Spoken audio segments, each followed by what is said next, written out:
अक्सर आप लोग देखते भी होंगे और सुनते भी होंगे कि अब जो हमारे देश में या दुनिया में चुनाव होते हैं ना, बड़े खर्चीले चुनाव होने लगे हैं और बहुत पैसा खर्च किया जाता है। यहाँ तक लोगों के मन में मान्यता बनने लगी है कि अब जिसके पास चुनाव होगा और जो जितना पैसा खर्च कर पाएगा, उसके चुनाव जीतने की संभावना उतनी ज्यादा रहती है। और मैं कह सकता हूँ कि देखिए, हमारे यहाँ, मैं मध्य प्रदेश से हूँ, एमपी से हूँ। मेरे यहाँ पंचायत लेवल पर 35 से 40 लाख रुपए खर्च किया जाता है एक उम्मीदवार। आप समझ सकते हैं कि कितना खर्चीला चुनाव होता जा रहा है। अभी हाल ही में centre for media studies CMS के अनुसार वर्ष 2024 के जो लोकसभा चुनाव हुए ना, 543 सीटों के लिए हुआ था। उनमें विभिन्न राजनीतिक दलों द्वारा कुल व्यय लगभग 1 लाख करोड़ रुपए खर्च किया गया। कितना? 1 लाख करोड़ रुपए खर्च किया गया। और सीएमएस एक गैर लाभकारी संगठन है जो उत्तरदायी शासन और समतामूलक विकास की दिशा में कार्य करता है। और देखिए, लोकसभा चुनाव की बात करें तो अगर आपको लोकसभा का चुनाव लड़ना है तो आपकी उम्र कम से कम 25 साल होनी चाहिए। अधिकतम उम्र की कोई सीमा नहीं रखी गई है। लोकसभा सदस्य का चुनाव डायरेक्ट जनता यानी कि मतदाताओं के द्वारा होता है। अगर आपकी उम्र 18 साल हो चुकी है तो वोटर सूची में आपका नाम जुड़ चुका होगा और आप लोग वोट डालने भी जाते होंगे। और ये चुनाव करवाता कौन है? Election commission of India. देखिए, ये हमारी प्यारी पृथ्वी है, इसमें आप देखें ये हमारा प्यारा भारत है। तो भारत में चुनाव व्यय की स्थिति क्या है उस पर हम लोग बातें करेंगे, कुछ आंकड़े देखेंगे। अन्य लोकतंत्रों में चुनाव व्यय में स्थिति क्या है, अन्य देशों में कितना खर्च होता है, उस पर भी बात करेंगे। भारत में चुनाव व्यय का नियमन किस प्रकार किया जाता है? जो आप देखिए नियम बनाए गए ना, उससे कई गुना ये पार्टियां, ये उम्मीदवार चुनाव पर खर्च करते हैं। भारत में चुनाव व्यय से संबंधित चुनौतियां क्या क्या हैं और चुनौतियों को हम लोग देखेंगे। और भारतीय निर्वाचन आयोग के बारे में भी जानेंगे। चुनाव के व्यय के में सुधार आवश्यक क्यों है, उस पर भी हम लोग बात करेंगे। और कहीं ऐसा ना हो कि इतने खर्चीले हो जाएं कि आम आदमी की वोट देने तक ही हैसियत रह जाए, वो चुनाव लड़ने के बारे में सोच ही ना पाए। उसे लगने लग जाए कि हम अब चुनाव लड़ ही नहीं सकते क्योंकि इतना महंगा चुनाव हो गया, भाई जीतेंगे ही नहीं। तो इसलिए सुधार करने की जरूरत भी है। तो भारत में चुनाव व्यय की स्थिति की बात करें तो उम्मीदवारों के लिए चुनाव व्यय सीमा, बड़े राज्यों में लोकसभा सीटों के लिए उम्मीदवार के लिए चुनाव व्यय सीमा 95 लाख रुपए और विधानसभा सीटों के लिए आप देखेंगे 40 लाख रुपए, तथा छोटे राज्यों में क्रमशः 75 लाख, लोकसभा के लिए 28 लाख रुपए निर्धारित किया गया है विधानसभा के लिए।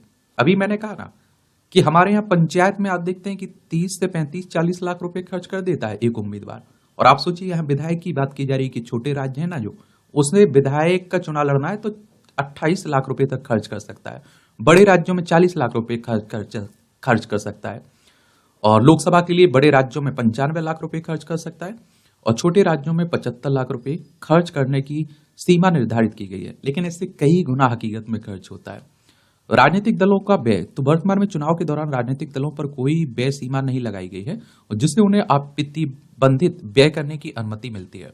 ये जो उम्मीदवार होते हैं ना, उन पे लगाई गई है शर्तें कि 28 लाख और आपको 40 लाख खर्च करना होगा अगर आप लोग किसमें, विधानसभा का चुनाव लड़ते हैं। अगर लोकसभा का लड़ते हैं तो छोटे राज्य से हैं तो 75 लाख और बड़े राज्य से हैं 95 लाख। लेकिन किसी राजनीतिक पार्टी पर कोई पाबंदी नहीं, वो कितना भी खर्च कर सकती है। 2024 के लोकसभा चुनाव में भारत में एक वोट की कीमत लगभग 1400 रुपये थी। कुल व्यय लगभग 1 लाख करोड़ रुपए पहुंचा था। यानी कि समझ रहे, एक वोट की कीमत कितनी आती है? 1400 रुपये। योजनाओं को बढ़ावा देना, सरकारी विज्ञापन विशेषकर चुनाव से पहले अक्सर सत्तारूढ़ पार्टी के लिए अभियान के रूप में कार्य करते हैं। केंद्र सरकार ने 2018-19 और 22-23 के बीच विज्ञापनों पर 3020 करोड़ रुपए व्यय किया। चुनावी वर्षों में अधिक व्यय वर्ष 2018-19 में 1179 करोड़ रुपए, जबकि 2023-24 में 408 करोड़ रुपए रहा।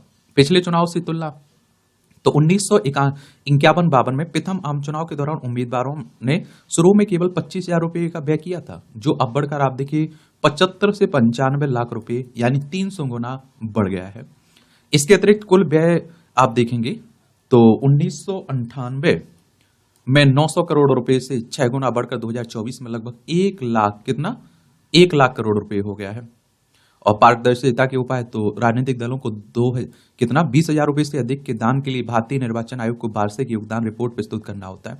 उन्हें चुनाव के बाद 75 दिन के भीतर वार्षिक परीक्षा लेखा और चुनाव व्यय रिपोर्ट भी प्रस्तुत करनी होती है। वित्त पोषण स्रोत, तो राजनीतिक वित्त पोषण का अधिकांश हिस्सा कॉरपोरेट संस्थाओं और व्यवसायों से आता है, और जिससे दानदाताओं तथा राजनेताओं के बीच मजबूत गठजोड़ बनता है। अब कोई अगर पैसा दे रहा है तो वो फ्री में तो नहीं देगा, उसका भी कुछ लालच होगा, वो भी उम्मीद रखेगा, समझ रहे? तो ये बात भी होती है इसमें। क्या होती, ये भी आप देखते हैं कि रहती है, बातें होती है कि नहीं होती है। अन्य लोकतंत्रों में चुनाव व्यय की स्थिति क्या है? तो संयुक्त राज्य अमेरिका में अभी हाल ही में आपने देखा है कि राष्ट्रपति का चुनाव हुआ है। अमेरिका में चुनाव वित्त पोषण मुख्य रूप से व्यक्तियों, निगमों और राजनीतिक कार्रवाई समितियों पीएसी द्वारा दिए गए सीमित योगदान से प्राप्त होता है। अमेरिकी सर्वोच्च न्यायालय के फैसले ने सुपर पीएसी के उद्भव को सुगम बना दिया है, जो राजनीतिक विचार पर असीमित राशि व्यय कर सकते हैं। यूनाइटेड किंगडम की बात करें तो चुनाव लड़ते समय राजनीतिक दलों को विशिष्ट व्यय सीमा का सामना करना पड़ता है। प्रत्येक पार्टी को प्रत्येक निर्वाचन क्षेत्र में, ये आप देखिए यूरो की बात हो रही है, 54,010 व्यय करने की अनुमति है, और जिससे सभी निर्वाचन क्षेत्रों में आप देखिए चुनाव लड़ने वाली पार्टियों के लिए कुल व्यय सीमा 35 मिलियन हो जाती है। और लंबे समय तक आप देखेंगे, लंबे अभियान चरण में हाउस ऑफ कॉमन्स का पर आप देखते हैं कि कार्यकाल समाप्त होने से 5 महीने पहले के दौरान उम्मीदवार प्रति निर्वाचन क्षेत्र 46,000 से 49,000 तक व्यय कर सकता है। लघु अभियान अवधि चुनाव की घोषणा के बाद व्यय प्रति निर्वाचन क्षेत्र में आप देखिए 17,000 से 20,000 तक सीमित है। याद रखिए, सॉरी ये पाउंड का है, इस जो साइन दिख रहा है ना आप लोगों को, पाउंड का है, मैं पाउंड की बात कर रहा हूँ, ठीक है, डॉलर की बात नहीं कर रहा हूं, ना यूरो की, पाउंड की बात कर रहा हूं। भारत में चुनाव व्यय का नियमन किस प्रकार किया जाता है? लोक प्रतिनिधित्व अधिनियम 1951 में लोक प्रतिनिधित्व अधिनियम की धारा 77 के अनुसार उम्मीदवारों को नामांकन दाखिल करने के दिन से लेकर चुनाव के दिन तक अपने अभियान से संबंधित सभी खर्चों का विस्तृत और सटीक लेखा रखना आवश्यक है। धारा 78 के अनुसार प्रत्येक उम्मीदवार को परिणाम घोषित होने के 30 दिन के अंदर अपना चुनाव व्यय जिला निर्वाचन अधिकारी को प्रस्तुत करना अनिवार्य है। कंपनी अधिनियम 2013 कम से कम 3 वर्षों से परिचालनरत कोई गैर सरकारी कंपनी पिछले 3 वर्षों में अपने औसत शुद्ध लाभ का 7.5% तक का अंशदान लोक प्रतिनिधित्व अधिनियम के तहत पंजीकृत राजनीतिक दलों को दे सकती है। विदेशी अंशदान विनियमन अधिनियम 2010 भारत में राजनीतिक दलों, उम्मीदवारों और चुनाव संबंधी संस्थाओं को विदेशी अंशदान प्राप्त करने पर प्रतिबंध है। कहीं बाहर के लोग हमारे यहाँ पैसा ना भेजें चुनाव में, और उससे चुनाव प्रभावित होगा, इसलिए रोक दिया गया। इसमें धन, उपहार, दान और विदेशी स्रोतों से प्राप्त कोई भी वित्तीय सहायता शामिल है। अब भारत में चुनाव व्यय से संबंधित चुनौतियां क्या क्या हैं? तो विनियमन का अभाव। तो अमेरिका, ब्रिटेन, कनाडा और ब्राजील सहित 65 देशों के विपरीत भारत में चुनाव के दौरान राजनीतिक दलों के खर्च पर कोई सीमा नहीं है। इसकी असमान स्थिति पैदा होती है तथा क्षेत्रीय और स्वतंत्र उम्मीदवारों की तुलना में अच्छी तरह से वित्त पोषण राष्ट्रीय दलों को अधिक लाभ मिलता है। इसलिए तो देखिए, निर्दलीय चुनाव जीतना बड़ा मुश्किल भी हो गया आजकल। मीडिया विज्ञापन। राष्ट्रीय और राज्य स्तरीय दल अपने बजट का एक बड़ा हिस्सा मीडिया विज्ञापन पर खर्च करते हैं, जो रैलियां जैसे जमीनी गतिविधियों पर होने वाले खर्च से अधिक होता है। इससे कम वित्तीय संसाधन वाले उम्मीदवार हाशिए पर रह जाते हैं। असंगत डिजिटल विज्ञापन। गूगल और मेटा, फेसबुक जैसे डिजिटल प्लेटफॉर्मों के बढ़ते प्रभाव से खर्च के अंतराल में वृद्धि हुई है। राष्ट्रीय दल राज्य दल की तुलना में डिजिटल विज्ञापन में काफी अधिक निवेश कर रहे हैं, और यह प्रवृत्ति मौजूदा असमानताओं को बढ़ाने के साथ छोटे दलों, उम्मीदवारों के प्रभाव को कम करती है। अतिरिक्त धन खर्च का जोखिम। तो तीसरे पक्ष के प्रचारकों हेतु विनियमन की अनुपस्थिति से चुनाव प्रक्रिया में अतिरिक्त धन खर्च संबंधित चिंताएं बनी रहती हैं, और इसमें परस्पर लाभ प्राप्ति की व्यवस्था का जोखिम बढ़ जाता है, जहां वित्तीय योगदान उचित जवाबदेही के बिना राजनीतिक निर्णयों को प्रभावित करता है। अगर हम चुनाव के व्यय में सुधार आवश्यक क्यों है? तो व्यय की उच्चतम सीमा। 2016 में ईसीआई की प्रस्तावित चुनाव सुधार रिपोर्ट के अनुसार भारत में राजनीतिक दलों के लिए व्यय की सीमा निर्धारित की जानी चाहिए, और इससे अधिक न्यायसंगत प्रतिस्पर्धा का अवसर सुनिश्चित होगा, और जिससे दलों को वित्तीय प्रबलता के स्थान पर विचारों के आधार पर प्रतिस्पर्धा करने के लिए प्रोत्साहन किया जा सकेगा। तृतीय पक्ष प्रचारकों का विनियमन। तो भारत को ऑस्ट्रेलिया की तरह तृतीय पक्ष प्रचारकों के लिए औपचारिक पंजीकरण, प्रकटीकरण आवश्यकताओं का क्रियान्वयन करना चाहिए। चुनाव के लिए राज्यों द्वारा वित्त पोषण। तो इंद्रजीत गुप्ता समिति 1998, विधि आयोग की रिपोर्ट 1999 में चुनाव के लिए राज्य द्वारा वित्त पोषण की सिफारिश की गई, जिसके तहत सरकार मान्यता प्राप्त राजनीतिक दलों को द्वारा नामित प्रत्याशियों के चुनाव व्यय का आंशिक रूप से वित्त पोषण करने की अनुशंसा की गई थी। सरकारी विज्ञापनों पर प्रतिबंध।